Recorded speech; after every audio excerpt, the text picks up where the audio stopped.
Welcome. Today we're reading the chapter The Tommies of the novel Tarzan the Untamed.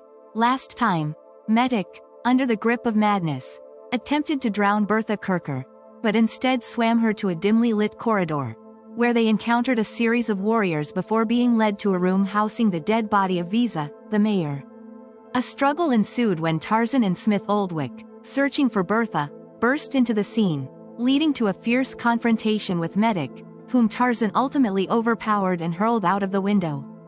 Just as Tarzan, Bertha, Otobu, and Smith Oldwick sought to escape, they faced an imminent threat from the guards and lions of the city, culminating in a chaotic escape into the dark forest, where Tarzan's daylight overtook them after they had entered the gorge, but, tired as they all were with the exception of Tarzan, they realized that they must keep on at all costs until they found a spot where they might ascend the precipitous side of the gorge to the floor of the plateau above. Tarzan and Otobu were both equally confident that the Sujans would not follow them beyond the gorge, but though they scanned every inch of the frowning cliffs upon either hand, noon came, and there was still no indication of any avenue of escape to right or left. There were places where the ape-man alone might have negotiated the ascent, but none where the others could hope successfully to reach the plateau, nor where Tarzan, powerful and agile as he was, could have ventured safely to carry them aloft.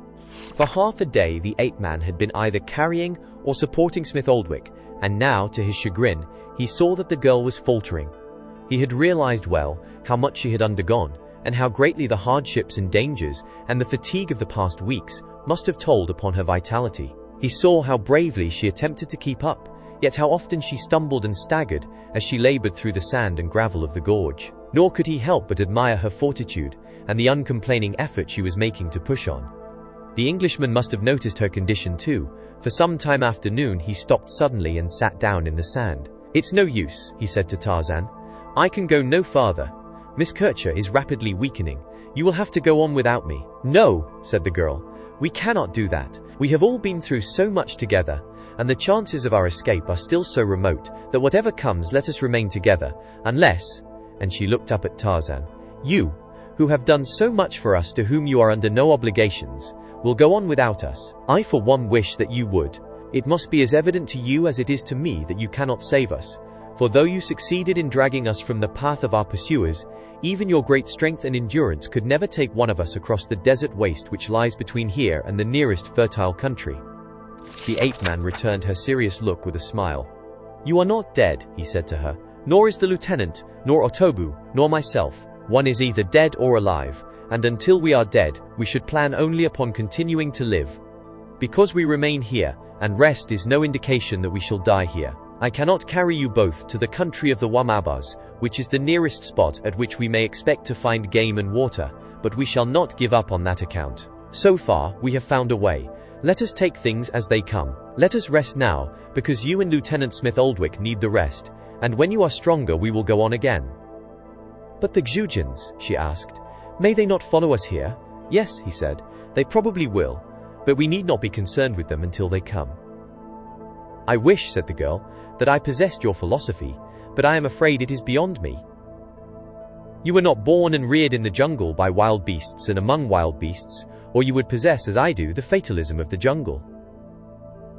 And so they moved to the side of the gorge beneath the shade of an overhanging rock and lay down in the hot sand to rest. Numa wandered restlessly to and fro, and finally, after sprawling for a moment close beside the ape-man, rose and moved off up the gorge to be lost to view a moment later beyond the nearest turn. For an hour the little party rested, and then Tarzan suddenly rose and, motioning the others to silence, listened. For a minute he stood motionless, his keen ears acutely receptive to sounds so faint and distant that none of the other three could detect the slightest break in the utter and death-like quiet of the gorge. Finally, the ape-man relaxed and turned toward them.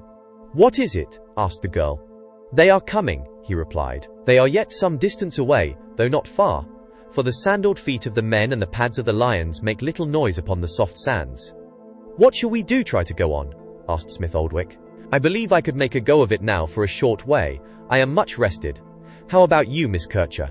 "Oh yes," she said, "I am much stronger. Yes, surely I can go on." Tarzan knew that neither of them quite spoke the truth, that people do not recover so quickly from utter exhaustion, but he saw no other way, and there was always the hope that just beyond the next turn would be a way out of the gorge.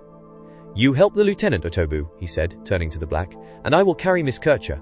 and though the girl objected, saying that he must not waste his strength, he lifted her lightly in his arms and moved off up the canyon, followed by Otobu and the Englishman. They had gone no great distance when the others of the party became aware of the sounds of pursuit, for now the lions were whining, as though the fresh scent spoor of their quarry had reached their nostrils.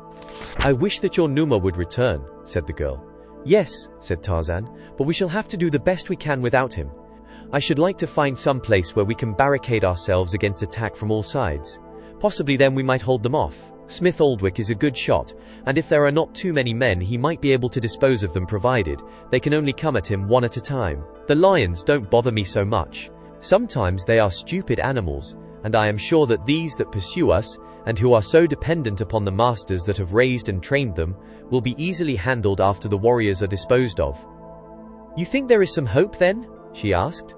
"We are still alive," was his only answer. "There," he said presently, "I thought I recalled this very spot." He pointed toward a fragment that had evidently fallen from the summit of the cliff, and which now lay embedded in the sand a few feet from the base. It was a jagged fragment of rock which rose some 10 feet above the surface of the sand, leaving a narrow aperture between it and the cliff behind. Toward this they directed their steps, and when finally they reached their goal, they found a space about 2 feet wide and 10 feet long between the rock and the cliff. To be sure, it was open at both ends, but at least they could not be attacked upon all sides at once. They had scarcely concealed themselves before Tarzan's quick ears caught a sound upon the face of the cliff above them, and looking up he saw a diminutive monkey perched upon a slight projection. An ugly-faced little monkey who looked down upon them for a moment and then scampered away toward the south in the direction from which their pursuers were coming. Otobu had seen the monkey too. "He will tell the parrots," said the black, "and the parrots will tell the madmen." "It is all the same," replied Tarzan. "The lions would have found us here. We could not hope to hide from them." He placed Smith Oldwick, with his pistol, at the north opening of their haven and told Otobu to stand with his spear at the Englishman's shoulder, while he himself prepared to guard the southern approach. Between them he had the girl lie down in the sand. "You will be safe there in the event that they use their spears," he said.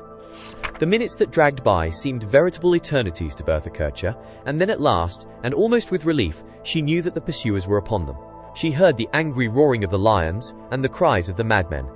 For several minutes the men seemed to be investigating the stronghold which their quarry had discovered. She could hear them both to the north and south, and then from where she lay she saw a lion charging for the ape-man before her. She saw the giant arm swing back with the curved saber, and she saw it fall with terrific velocity and meet the lion as he rose to grapple with the man, cleaving his skull as cleanly as a butcher opens up a sheep.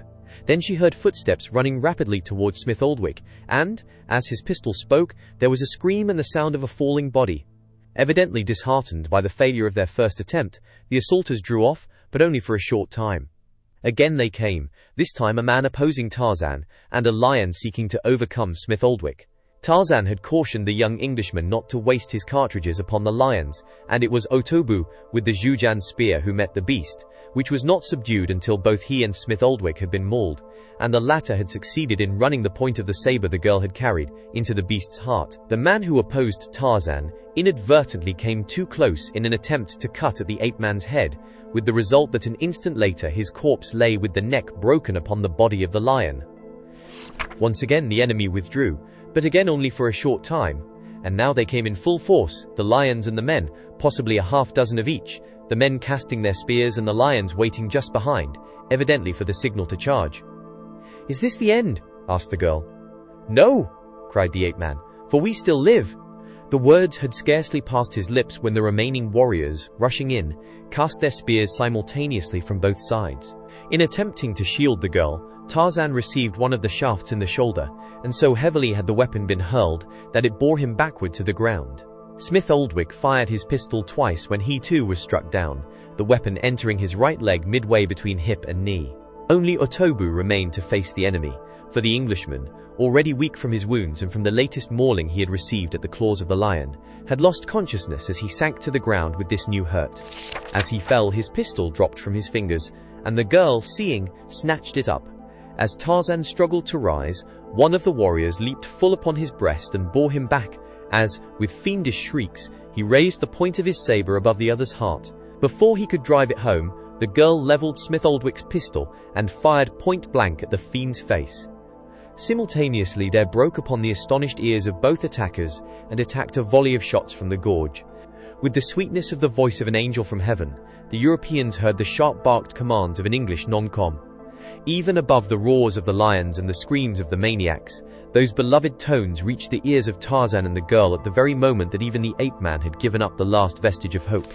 Rolling the body of the warrior to one side, Tarzan struggled to his feet, the spear still protruding from his shoulder. The girl rose too, and as Tarzan wrenched the weapon from his flesh and stepped out from behind the concealment of their refuge, she followed at his side. The skirmish that had resulted in their rescue was soon over. Most of the lions escaped, but all of the pursuing Shujuns had been slain. As Tarzan and the girl came into full view of the group, a British Tommy leveled his rifle at the ape-man. Seeing the fellow's actions and realizing instantly the natural error that Tarzan's yellow tunic had occasioned, the girl sprang between him and the soldier. "Don't shoot," she cried to the latter. "We are both friends." "Hold up your hands, you then," he commanded Tarzan. "I ain't taking no chances with any duffer with a yellow shirt." At this juncture, the British sergeant who had been in command of the advance guard approached, and when Tarzan and the girl spoke to him in English explaining their disguises, he accepted their word, since they were evidently not of the same race as the creatures which lay dead about them. 10 minutes later, the main body of the expedition came into view. Smith Oldwick's wounds were dressed, as well as were those of the ape-man, and in half an hour they were on their way to the camp of their rescuers. That night it was arranged that the following day Smith Oldwick and Bertha Kircher should be transported to British headquarters near the coast by aeroplane, the two planes attached to the expeditionary force being requisitioned for the purpose. Tarzan and Otabu declined the offers of the British captain to accompany his force overland on the return march, as Tarzan explained that his country lay to the west, as did Otobu's, and that they would travel together as far as the country of the Wamabos. "You're not going back with us then?" asked the girl. "No," replied the ape-man. "My home is upon the west coast. I will continue my journey in that direction." She cast appealing eyes toward him. "You will go back into that terrible jungle?" she asked. "We shall never see you again?" He looked at her a moment in silence.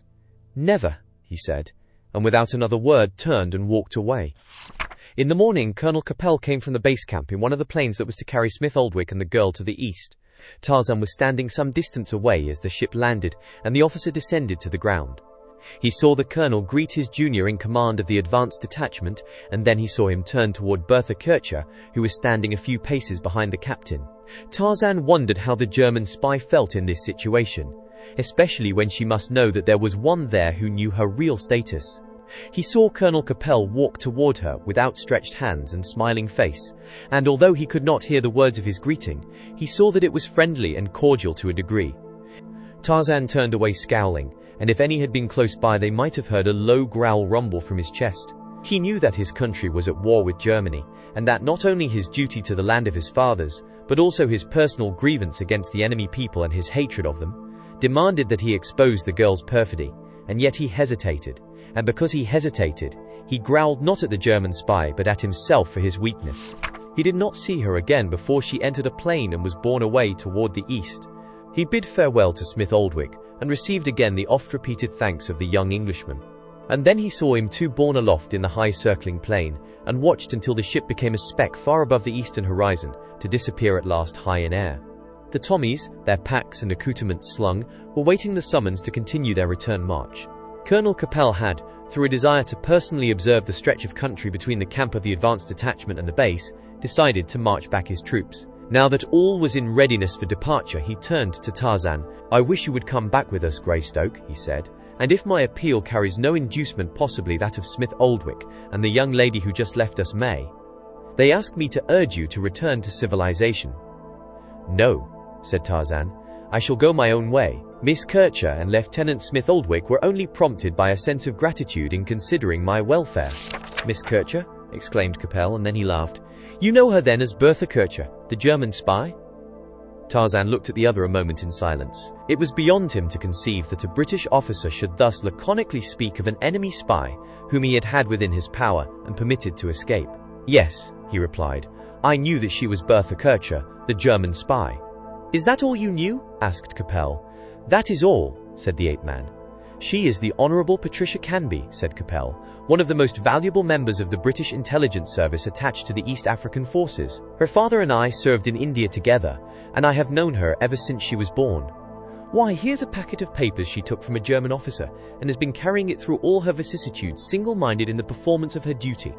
Look, I haven't yet had time to examine them, but as you see, here is a military sketch map, a bundle of reports, and the diary of one Hauptmann Fritz Schneider." "The diary of Hauptmann Fritz Schneider," repeated Tarzan in a constrained voice. "May I see it, Capel? He is the man who murdered Lady Greystoke." The Englishman handed the little volume over to the other without a word. Tarzan ran through the pages quickly, looking for a certain date, the date that the horror had been committed. And when he found it, he read rapidly. Suddenly, a gasp of incredulity burst from his lips. Capel looked at him questioningly. "God!" exclaimed the ape-man. "Can this be true? Listen!"